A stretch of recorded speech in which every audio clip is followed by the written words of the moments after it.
Well, welcome to the end of another day. I'm out here in the garage having a cigar, and I appreciate you joining me.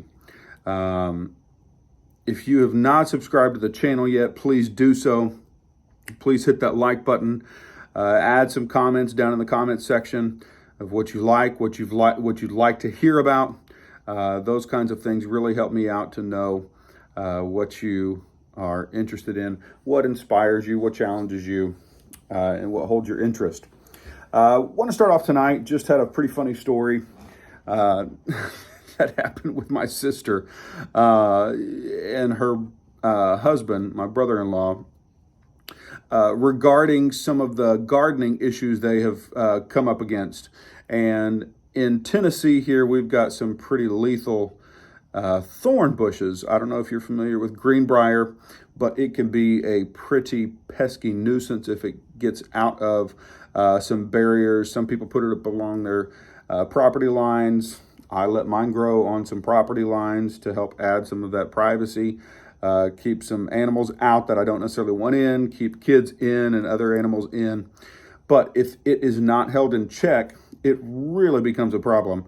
Well, my brother-in-law was complaining about trying to get rid of some of this in his garden, and my sister asked me what I do, and I said my approach is a unique approach. It may be somewhat vindictive or malicious, but I think that it's successful. My goal is to wear this plant down.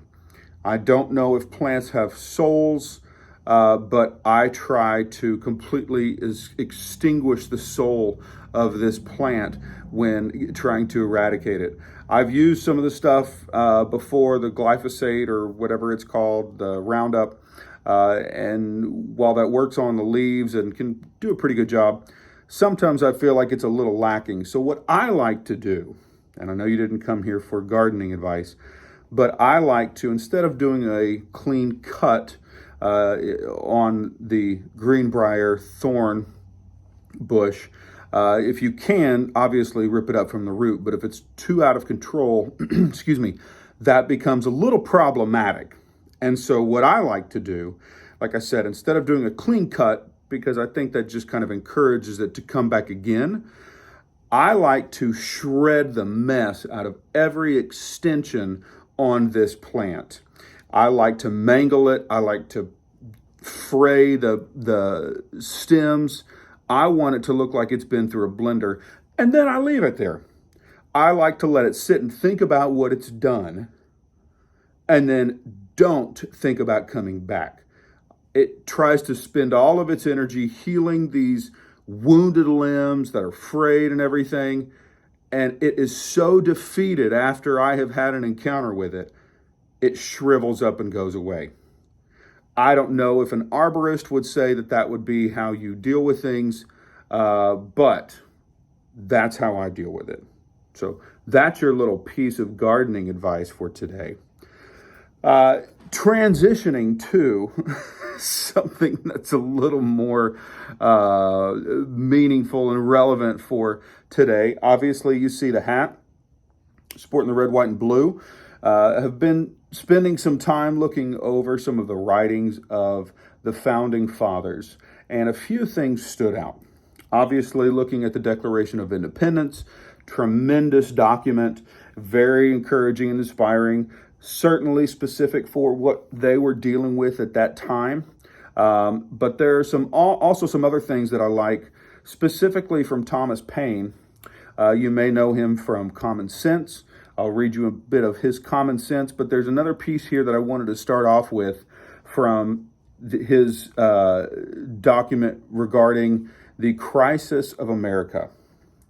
And it starts off and it says, "These are the times that try men's souls. The summer soldier and the sunshine patriot will, in this crisis, shrink from the service of their country. But he that stands it now deserves the love and thanks of man and a woman." And yes, they do. "Tyranny, like hell, is not easily conquered. Yet we have this consolation with us, that the harder the conflict, the more glorious the triumph. What we obtain too cheap, we esteem too lightly. It is dearness only that gives everything its value. Heaven knows how to put a proper price upon its goods, and it will be strange indeed if so celestial an article as freedom should not be highly rated. I don't know if there is anything that's going on in your life. I anticipate there is, because we all are living in the world today. But there are things that may seem like they're coming from a government or some other position of power that is tyrannical. But I want to encourage you, especially on this Independence Day, to stand up and fight. It may not be a physical fight. I'm not encouraging violence necessarily, but what I am saying is whatever is within you that is trying to hold you back from going forward and challenging that, I encourage you to please do so. This is my attempt, these videos, me getting together with people. I know I say this in every single video, but me getting together with people in my community is my fight. I am dissatisfied with the way things are. I am dissatisfied with the world that has been handed to me. And I know that it is my responsibility, as it was the responsibility of the men in the 1700s in America who were dissatisfied with their situation, with their circumstance, and they did something. And it wasn't an easy, quick, overnight thing, and it wasn't a one person made it happen, but every single person who contributed to the fight for freedom, the fight for us to become a nation, played a part collectively. If anybody had stepped out, if anybody had not stood up, if Thomas Paine had not written Common Sense, I don't know what would have happened. I don't know if it may have been remiss. If John Adams had not stood up and wrote what he wrote to encourage people, if Sam Adams, if John Hancock, if Benjamin Franklin, if Thomas Jefferson, George Washington, all of these people who we read and know about, they were all men having to make a decision in their lifetime to stand up for what they believed in, to unite with people for a common goal against a common enemy. There was a serious division. You think that it's hard now because we are one country. Imagine trying to say we want to become a different country, and you have people who are neighbors, who are family members, who were loyalists to the crown. And you technically are part of the British colony. You are a British citizen, and yet you still chose to stand up and say, you know what, I want something different. And if this is what it takes to become who I need to be, if this is what it takes for me to help shape this world that I live in, that I'm going to pass off to my children, is to stand up and separate from this, I am going to do so. Let me read to you something from the Declaration of Independence. You know how it begins. We hold these truths to be self-evident, that all men are created equal, that they are endowed by their Creator with certain unalienable rights, that among these are life, liberty, and the pursuit of happiness, that to secure these rights, governments are instituted among men, deriving their just powers from the consent of the governed, that whenever any form of government becomes destructive of these ends, it is the right of the people to alter or to abolish it and to institute new government, laying its foundation on such principles and organizing its powers in such form as to them shall seem most likely to affect their safety and happiness. Lastly, I want to say one piece here. Again, this is Thomas Paine, coming from Common Sense.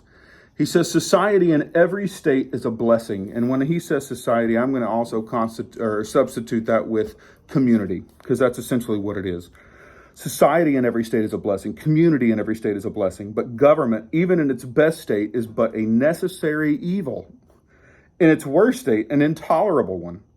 For when we suffer or are exposed to the same miseries by a government, which we might expect in a country without a government, our calamities is heightened by reflecting that we furnish the means by which we suffer. We furnish the means by which we suffer because we are taxpayers. We are contributing to this. So if we do not like what we see, it is our responsibility to stand up and to do something. So, stand up. Stand up. I know this was a little bit more intense than I normally have with my cigar, which is supposed to be calming, but I hope that you hear my heart. This is coming from an overflow of passion that I have for where I see my next step going. And again, I'll extend the invitation. Thank you for joining me. If you are in the area and you would like to join me, come share a cigar and let's change the world.